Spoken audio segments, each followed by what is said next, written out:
Yeah, man. Obviously, them man there's in the building. Hashtag DMD podcast. Myself, Smokes. Stephen. Yeah. So look at the intro. Stop doing that, man. What's wrong? That's my name, isn't it? It's my name. This guy's funny. Obviously, we've got a special guest in the building. Yes. He's been there before. Yeah. He's back again. Yeah. Flown all the way from Canada. Yeah. When you say my broski, we've got Kirk Diamond in the building. Yeah. Guys, you bless you. I'm good. Come on. Obviously, we're just chatting to you about, being up in Middlesbrough. Before we do that, though, obviously, hashtag DMD podcast, everyone. Obviously, YouTube, DMD podcast, all the social medias, DMD podcast, website, dmdlive.co.uk. We're fully back in effect, innit? The YouTube's going to be out on Wednesday, actually, this week, because we're recording on Sunday, on Father's Day. So happy Father's Day to all the fathers out there. Yes. Big up everybody. We're going to get into a conversation about fathers in a second, you get me? But, yeah, first of all, man, how you doing, Kat? I'm good.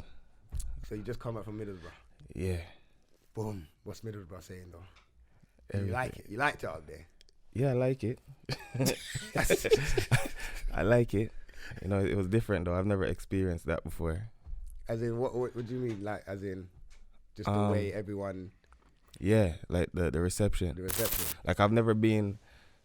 Like, since I've been performing, I've never... Like, we've never advertised, like, the doors or the gates open at 6. Okay. But people's there, like, the parking lot is rammed at 5:30. I've never seen that before. You know So we couldn't even get a sound check done because it was already full. Yeah. So what time was the show meant to start, like? At 8. At 8? And people there at 5 o'clock eating fish and chips. You know what? It's like that, though. You know, in London, them people are not getting there till 8. You get me? Just before, like, and trying to rush in. In Canada, they're not getting there till 1. Wow. Yeah, they're there for main performance, or I think in Canada they get there before the bar closes.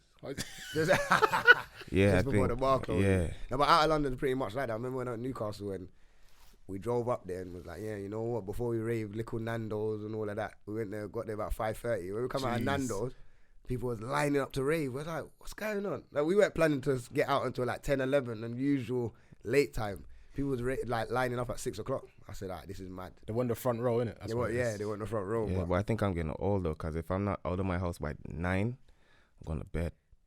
Nah, I hear that. There's bare times like you look at the time and like, nah. Boy, yeah, was it a nice mixed crowd? No. It was you saying a straight white crowd? White women. A lot of white women up there. Yeah, pretty much. It's like 9 to 1. Yeah. Wow. Yeah. But then you remember, most of us are just here. Birmingham, Manchester, them places. When you go to Middlesbrough and...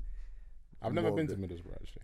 To be fair, I've never been most places up north. Ain't you? No. I've been to Leeds, but that doesn't really count, does it? That's pretty close though, no? Yeah, Middlesbrough's closer up there. Yeah. It's like what? That's kind of far still. Hour? From... Yeah, but... Oh, I thought you meant from here. No. To what I remember looking at the signs. Yeah, about that. It's about an hour. So you say, you say, Stephen, where's the best place you performed? Where's the best place you performed in the UK? Brixton. Is it? Yeah. Why is it the best? I mean, the event itself was more of a hip hop type of show. Okay. And I was surprised by the people that knew me in that crowd. Okay. You know what I mean?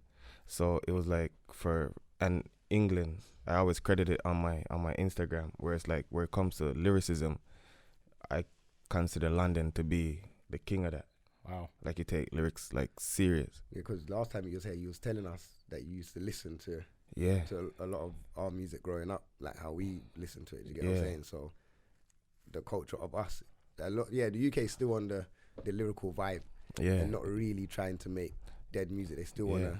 If UK changes that, like, music is done. Do you think it can change though? Because the way other music has gone, so you can say America was very lyrical back in the day, them growing up, and now where money gets involved, and now like hip hop is like #1 genre in the world and all of that, the dynamics changes. You get what I'm saying? That maybe the people at the higher ups want something different that can only attract, because it's popular music. It's not pop, but it's popular music. You want to attract the wider audience. Well, you said it, right? Like, it's the higher ups that is to me is the problem. Yeah. Because at the end of the day, they want something that they understand too. Exactly. You understand? So they're not going to understand like the real nitty gritty. Like, for example, if you tell somebody like, where are we right now? right now in the area. Where London, Labrador, West London. Right. So if you tell someone that lives in Knightsbridge about where we are right now, they probably have no idea what you're talking about. Yeah, that's true. You know what I mean? That's true. Because they ain't coming here for what? That's true. Nah, you know right. what I mean? I was thinking about this the other day, just like driving in the end where I was from, and I was thinking, like growing up, when you're looking for a job, you only look for the jobs that's local. So it might have been the local Sainsbury's. West End with me, man. Being, West End. Yeah, no, but obviously from early, some of us had the knowledge to kind of branch out, but West End was like a far. It was like if you're talking about going west, I mean, what's man going west for? Man's local. Or you think of the bus, you see your bus saying like, I don't know, London Bridge or whatever, and you only take the bus from Edmonton to like Dalston. That might be your bit. You like, what you going London Bridge for? Right. But then when you really branch out and you realize that, this side of town has everything. Right. And this side of town is really, it is really poverty. You see the difference. Yeah. You can branch out. So. And then you have to remember that it's a light-mindedness where for example, like before I came to London, I already knew what Brixton was or Harlesden was. Okay. We knew what London Bridge was because London Bridge was falling down. So we thought it was, you know what I mean? But other than that, we knew these because of people are going through the same struggles everywhere. Yeah. But it's always to a specific location. So we have Brixton, we have Brooklyn, we have the Bronx, we have Kingston, Jamaica. We have Toronto or some parts of Toronto anyways. But you know what I mean? So but then you have other people now that's like, okay, this is really popular, but we don't know what you're talking about. We can't relate. But then you have the in-betweens now. So for example, like you go to, like let's use Middlesbrough, right? They know the latest Chronics or the Coffees so they're more marketable now to the higher ups because they're in between. So they're their, what do you call it now? Like their translation to the culture. Yeah. You know what I mean? Yeah, correct. So so that's where you get it. Like you have people you know that when you say that, because I feel like someone like Chronics doesn't change for any other culture. Whereas he will still make a track, say Black is Beautiful. Right. And he's a big worldwide artist, and then they have to understand what he's saying. So he's not really changing it for anybody. Do you get what I'm saying?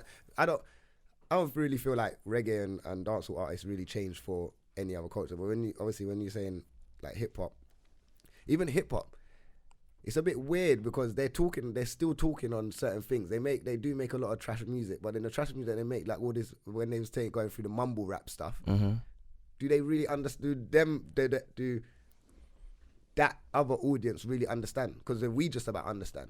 But is it more about vibe though? Don't get me wrong, this whole mumble rap thing, I don't really get it myself. Yeah. But is it more about the vibe, like the beat, the flow, as opposed to what they're actually saying? It's probably that. Yeah, because I don't know what they're talking about half of the time. I think like a lot of us has gone through a stage of we don't understand what they're talking about. But then you're allowing this music to just get pushed through. Yeah. But then you have to remember that it's a young thing. This is what I was going to say. Yeah, it's a young thing. So for example, like I can't bash mumble rap. No, man won't bash it. No, I'm not saying that, but like, I can't bash it because I don't understand it because I'm older than that generation that it came up in. Yeah. And it would be like my parents, if like when I was coming up doing dancehall, my parents would probably be like, yo, what are you talking about? You know, that's what it was. When I was listening to certain things, like, what you listen to over there? Like, turn that rubbish off. But then that's like, I don't know, for example, if I was listening to DWE and you just might hear ooh on the radio, my mom's going to look at me like, fuck you listening? Kind of idiot thing is that, but to DWE is the best thing in the world. Do you get what I'm saying? You said that and my heart was just like, ooh. Yeah, like, no, but you get what I'm saying? Or you might hear Fleur D and he's like, and then we're getting gassed. But the older generation won't understand that. So I think, you're right in that sense. It's pretty much the same. Like we probably just got older now, and obviously the younger shift the music, innit? The 18s to 25 is that's the culture. Even younger than that, but that's who drives music, drives fashion, the youngers drive everything.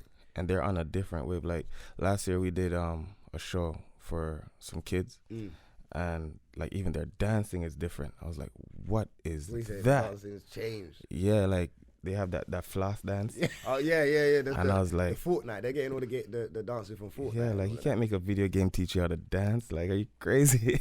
And the funny thing is, you've got everybody else doing it. You've got footballers doing it. You've got. Oh, I'm doing it now because it's the only one. It's the only one I know how to do. That keeps me young. That keeps you young. You know, that's why I've been starting to look at the young people and see what kind of crap they're buying. Or just trying to stay in fashion. But I don't want to be one of those like. Don't want to grow up, do you? No, I don't want to grow up, but I don't want to get old. and then I'm the one of them old man in the ends, still trying to rock thing, and they're looking at me. Yeah, like, you look weird. You look weird. Like he's the older. He's dressing well, but like big man, like let it go.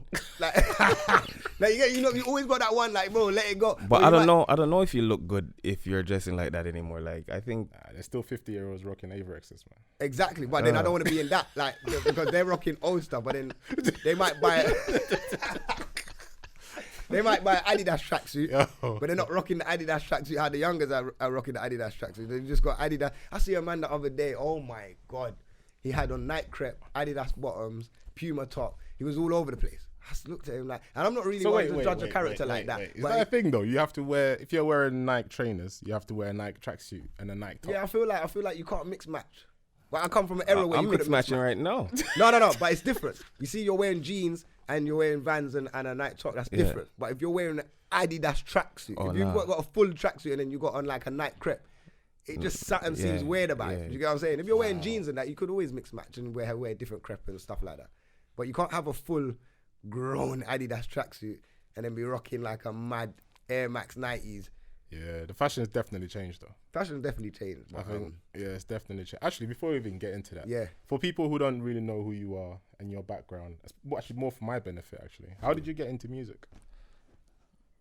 And what's your background? The truth? Yeah. Well, we don't want no lies around here. It's a real thing, you get me? The truth is, big up the Toronto Raptors as well. I want to be a basketball player. Jeez. See? And on that note, you lot the Raptors just won, innit? Yeah. Championship. Yeah. Well done. Congratulations to you lot and all of that. Big up. Yeah, I want to be a basketball player. You know, I saw a documentary about that super fan. I just wanted them to win for him. So who now? Yes. No, yeah. He's been there since game one, man. 25 years. He's never missed a game. That's sick. What's that on Netflix? Nah, it's probably on YouTube. Yeah. I might go watch that still. Yeah, he never missed a game. He's always there, right on the baseline. That's mad. Yeah, so he's seen everybody. Vince, Tracy McGrady, like the whole thing. Tracy McGrady, yeah. Like it's. I don't even know who that is, but I just know. You don't know who Tracy McGrady is? I only know him through Vibes Cartel. You don't panic like Lyrically. Yeah, I know that, but that's it. I don't know. Vibes Cartel who talk about Tracy McGrady, so back in the day. Big man thing, I never really follow basketball like that, to be fair. But you guys don't have it over here. Nah, it's more you don't have it over here. It's here, but but think about it. When games is going on over there, it's bedtime for you guys. Exactly. True. That's the thing. That's why we don't watch it. It might be on 12, 1 o'clock in the morning. Yeah, because like for me to watch the finals, I was up, like the finals finished at 7 a.m. here. Jeez. Yeah, we ain't got time for that. Yeah, so I was the only one in the house like making noise, and my cousins there sleeping. Like that's foreign for us, man. Yeah. But I did like basketball. Like when I was in school, I played basketball. Won a couple medals, tournaments. I won the Middlesex Cup and the Haringey Cup. So I did like basketball, but because of the time difference, like you say, I could never get into NBA like that and really watch it. And with it. I want to hear the truth though. Go on. Yeah. You were saying. Okay. So I was on the team and I had a fight and got arrested. Was it over a girl? No. No. What happened? He said he took the ball from It's done now, isn't it? You can tell us now. Nah, but let's just say we had a fight. Yeah. and I kind of blacked out and went nuts on the people then. And when I got arrested after the trial and all that, my for me to not go to jail for 5 years, it was I can't play basketball again. What? Wow. Yeah, that was a part of my agreement. Wait, for you not to go to jail, they're telling you can't play basketball. Yeah. But this is like because it was on school premises, right? I heard that. So it was like, if I'm not gonna go to jail and serve an adult time, how old were you? Then I just turned 18. Right. So you would have done an adult. Yeah. So mind you, I was doing music before this. Right. But I'm talking about like the artist part. Yeah. Right. I was doing like production, like Fruity Loops and stuff like that. Okay. Yeah. Just making noise, really. Yeah. No, but that's how it starts, isn't it? Yeah. And then so they said the school has to punish me too. So it's like, yo, no more activities, like no basketball, no track, no nothing. And I was like, yo, I only come to school to do sports anyways. Wow. You know what I mean? So it's like I was so depressed. and I was suspended for like 3 months from school. 3 months? Yeah. Wow. And then I think I was telling you last time. Yeah. So then I was home, and on TV they had this channel called Much Music. And all of a sudden, I see this weird black kid come on speaking funny. That was Dizzy Rascal. Come on. See, and then Wiley, and then they start talking about Roll Deep, and they had this group called The Streets and all that. Yeah. And we never had Google at the time. But, I mean, like, we had the internet. Yeah, so I was like, yo, so I was fascinated. I was like, yo, this is crazy.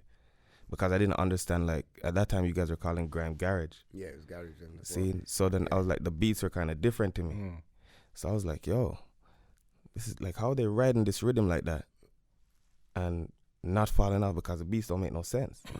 You know what I mean? Yeah. So then I got on the Roll Deep forum. Roll Deep, the crew had a forum. And then I started learning about Soul Solid and all these other groups here. And on Roll Deep now, I was like, yo, I'm pretty smart with a pen anyway. So they had lyrical battles. Okay. Yeah. So the people just writing. Online? Yeah, online.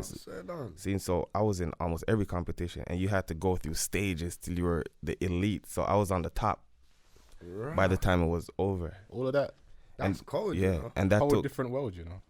Yeah, I knew more about London than I did about Toronto at that time. Wow. Because I was on curfew because of the whole situation. So I was literally living my life through British culture. So that was kind of at like the time. a blessing in disguise then. Yeah. Because I was just thinking on the terms of, cool, you've had the fight and they've banned you from all these activities for not giving you a sentence. But technically they've kind of given you a sentence because all of these things that they're banning you from could give you a way out of the system. Do you get what I'm saying? I wasn't that good. You weren't that good? I wasn't that good. I wasn't that good to make it. Like, I'm looking at it now. I'm looking at people. I'm like, yo, these guys are beasts. Remember, me and LeBron's the same age.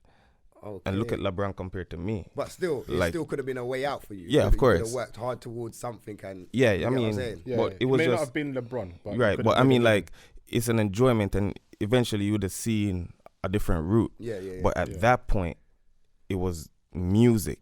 That was my freedom, basically, at that. Because literally, I'm in prison anyway you want to put it. I may not be in there, but like mentally, it was that. But that was my only escape at the time. So really and truly, like, it was London that made me start doing music. So that's why I'm always here. Well, I tried to always be here. That's amazing, man. Wow. Yeah. That's that story there. Obviously, man's heard the parts of that story before. Yeah. But that's a real thing. This is the first time I actually said that. Yeah, I feel like I didn't hear the rest of that. No, I never actually told nobody that. It's interesting how the English culture, or should I say the UK scene, infiltrates other. Yeah, and I mean the Toronto and London is almost identical. It's just the accent's different, but you guys speak alike. Yeah, I feel like that as well. Yeah, really. So a lot of people think that Drake is kind of taking like your slang, but it's actually Toronto slang. It's just sounds funny. A lot of people that don't really understand the two cultures. I will have this argument all the time with people, and they're like, Drake's doing this and Drake. I'm like, bro, you don't even understand. My man actually listen. I actually know of Drake hitting up certain UK artists before Drake was Drake. Like he was having like the same thing you used to talk about, that forum thing. Yeah, he was doing the same thing, talking to certain artists. Like this, I'm not even just before, like this was like Funky House days or before Funky House. Drake wasn't really out here like that. Then he was doing his, like, obviously he was doing mixtapes and that, but he wasn't Drake, innit? Like Best I Ever Had never come out. But what's the issue? Like, people are saying Drake is. They're saying that he's culture vulture, you know. He's just. Yeah, but you can't pretend like Drake being involved in the UK scene hasn't helped it. No, of course he's helped the scene. He's the biggest artist in the world, but I feel like because he loves something. You see, if you have a love for something, so like, say for example, you've grown up on London culture, and that kind of, you said that saved you, or that's what made you start. So now let's say you're the #1 artist in the world now. Right. You love London, you come to London and you start doing music with artists that you. If I was the #1 artist in the world, I would live here.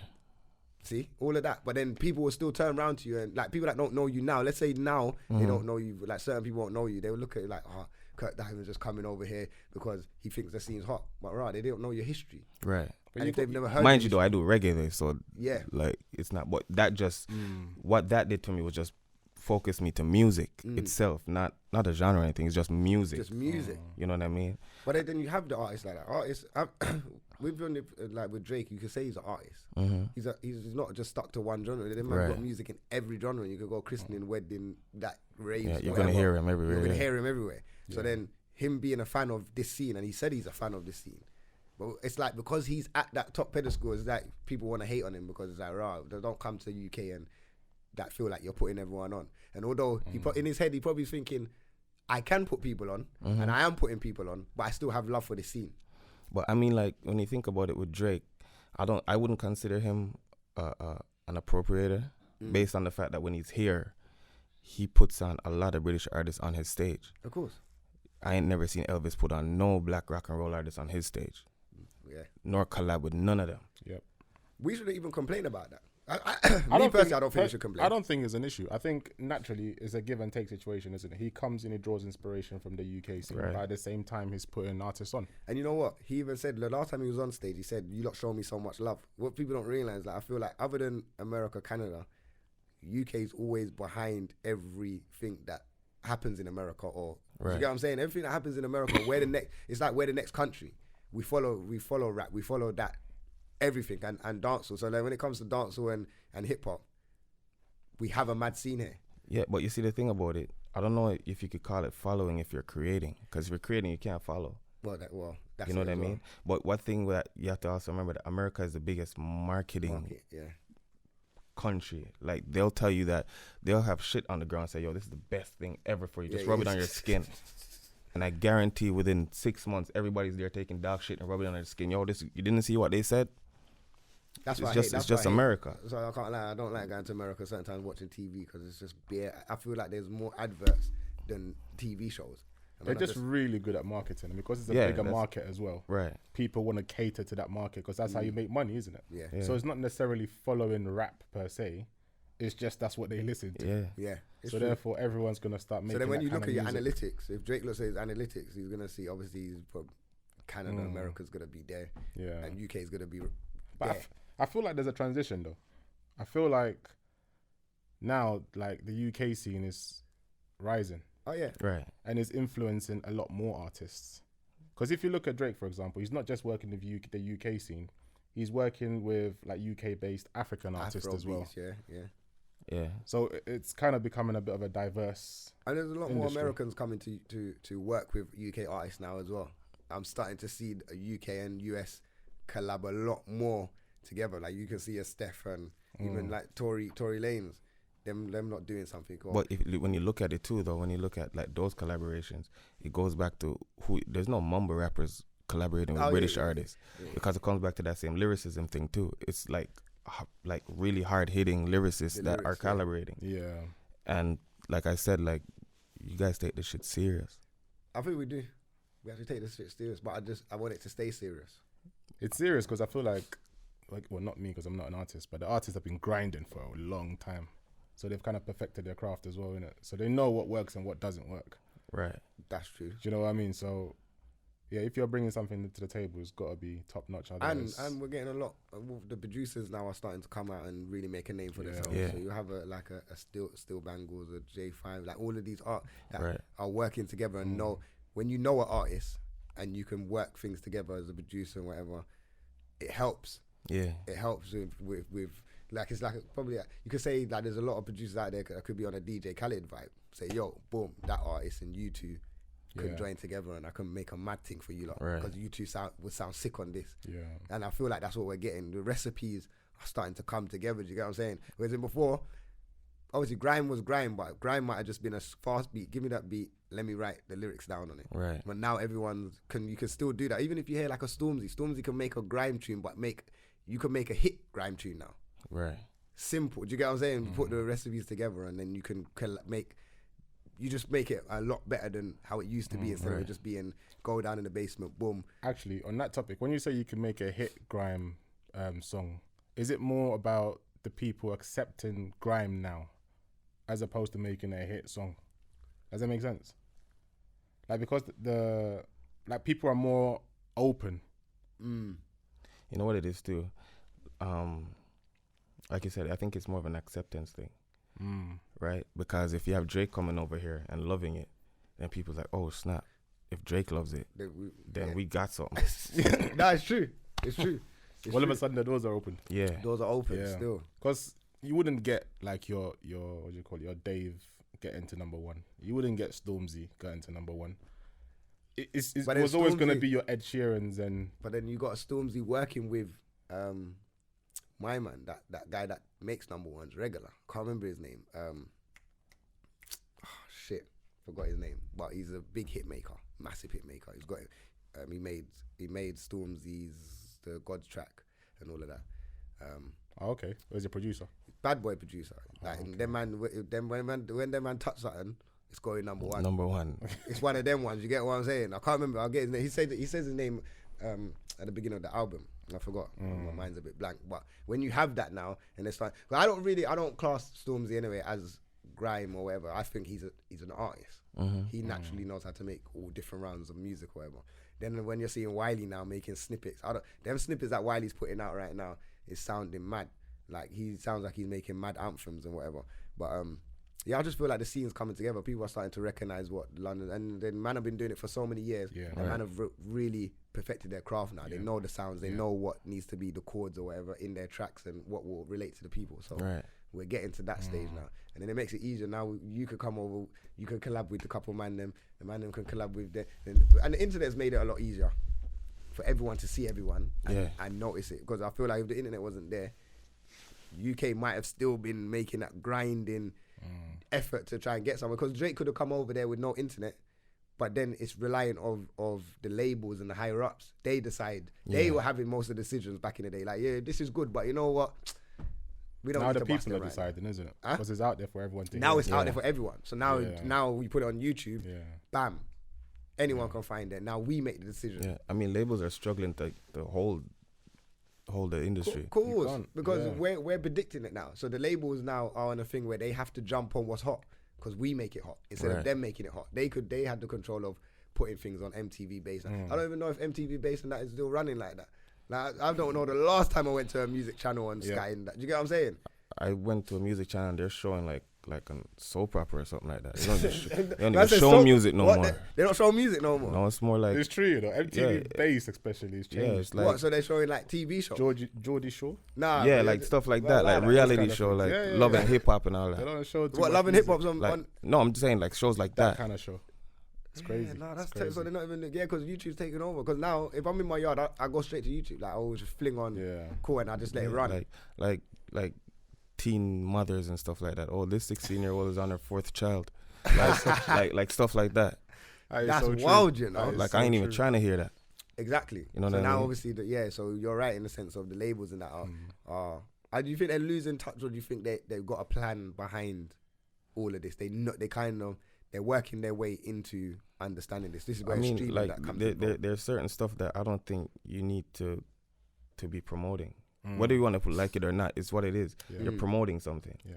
You know what I mean? And I think that they put more effort in negative visuals than positive ones, which makes my job a little bit harder. But then at least I know my fan base because I only sing positive music. Positive stuff, yeah. Right? So it's like I realize that if I was supposed to go, if I made a gun song now, it's number one, I swear. Gone. But when I say, yo, love everybody, let's be greater as people, whatever now, it's like, yeah, we ain't trying to hear that. Yeah. Why do you think that is though? Because of what they make popular. Right? It's always, all right, for example, now if you remember like early hip hop where it was like black and proud type stuff. Yeah. Right? That was the thing until hip hop moved to the West Coast and it was gangster culture. Yeah. Then it went down south, then it was twerking culture. Okay, yeah. You know what I mean? And then that generation grew up, and then the younger generation, they're being fed whatever the industry is. So it's like all of a sudden now it's a drug culture where it's like I'm popping mollies, I'm popping perks. I'm like, you're trying to die. Yeah, that's a lot. That's been a big convo as well, because before it was about man them selling drugs. Not really selling drugs, but they've come from the era of selling drugs. Now it's consuming drugs. So now everyone's consuming drugs. That song, was it Future song? Oh, Future. How he got away with that song, I do not know. Bro, think about it. Like, we used to sing about killing people. Now people are thinking about suicide. Yeah, do you know how wild that is? Like when you and that song was like a number one. Think about that. Man. That's true, because my man, that Triple X guy, had a lot of suicide. Yeah, like, yo, what are you doing right now? See what I'm saying? It's feeding your subconscious. Yeah. That's what it's doing. It's slyly feeding your because you know what? On that Future note, Future said that he would stop taking drugs for a little while, but he was still doing like drug songs. For what purpose is that? Exactly.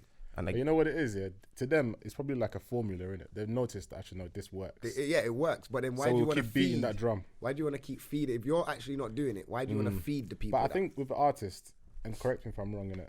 A time comes where you have to decide between your pocket and your morality. Don't know. Do you feel that way, Kurt? I never compromise my integrity for nothing. I rate that. But like you said though, if you made a gun tune, you'd be richer. Yeah.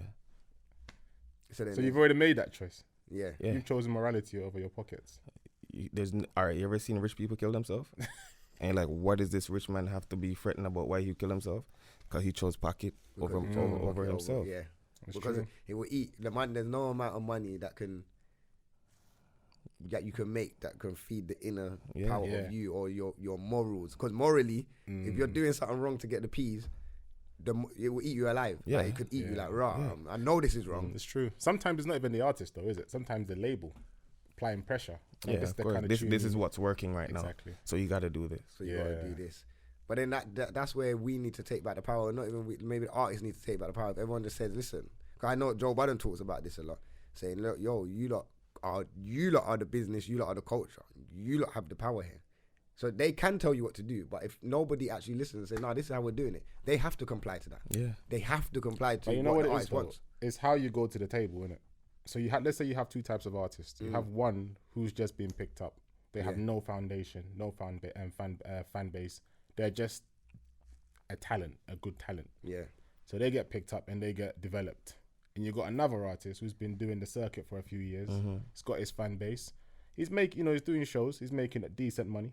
So when he goes to the table, the conversation is different. Yeah. He's not going there like, oh, tell me what to do. He's like, no, this is what's working for me. And this is how I need you to support it. Yeah. As opposed to, I'm just a talent. Tell me what I need to do. Yeah, and that could cause a problem too. Yeah. Because when you tell someone like, this is what I want, you have people that think that they could control it.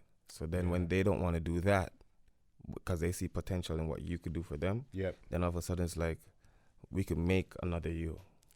You know what I mean? And then you get blackballed. You get blackballed, and all of a sudden there's someone that kind of looks like you, that's singing and flowing and doing everything like you. It's true. Yeah, that's deep, you know. And it's, you know what? It's not hard for them to make someone. No. Because then they can find someone that they can just write for. You don't even really need to have the full talent. No. You say, you will write for you, you're a good singer and you're a good performer. So we'll do this for you and just go out there and then boom. You know what happens when you do that? You create a monster. It's true. What, as in the other person? The person that you're creating becomes a monster. Like that Frankenstein effect where you can't control that person when they get to that plateau. Like they just start doing. They do whatever they want to do. Yeah, that's true. It's craziness. Can't control that stuff. Have you always done reggae? You mentioned you heard Dizzy Rascal. If I was done, like I've written like other genres and stuff, but to be true to myself, reggae the heart. Yeah. Okay. You know what I mean? Because at the end of the day, I have to be real with the people that would look up to me. It's not necessarily a Jamaican fan base for the people that live in Jamaica, but more of the Jamaicans or Jamaican parentage youth that's outside the diaspora. You know what I mean? Do you feel like reggae right now is getting a lot bigger than what it was before? Obviously, I know we've had the Bob Marley. Bob Marley's he's a worldwide culture forever. I feel like more now. So you got the Coffees, you got the Budjul's back out now. You got Chronics, you got all of these, and then you got Khalid now that is working with Budjul. And do you get what I'm saying? Do you feel like reggae is gonna be coming and? I mean, I think reggae is the biggest genre in the world. What's that based on? Based on the fact that I believe every #1 album has a feature of reggae on it. Okay. You know what I mean? Yeah. Like even now the wave, you could call it whatever you want. Yeah. Like you could call it Afrobeats. That come from. That's reggae and soca. It's still us. You know what I mean?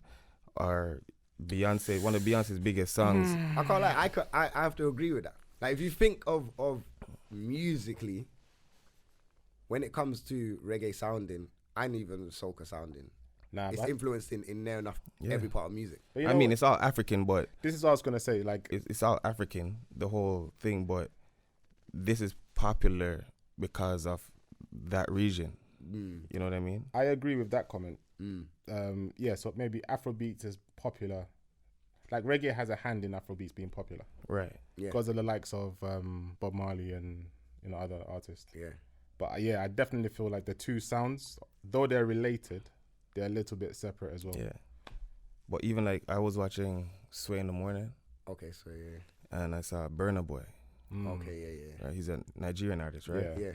And he's there talking, and his grandfather used to manage Fela Kuti, which is like the biggest African artist ever. Yeah. Not even African artist, biggest artist Oh, ever. yeah.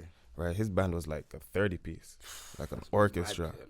Right? See, the weed he used to smoke, but Who's saying the weed was mad? yo, The highest. that guy's a legend, you know. He's got a shrine in Nigeria, boy. Yeah.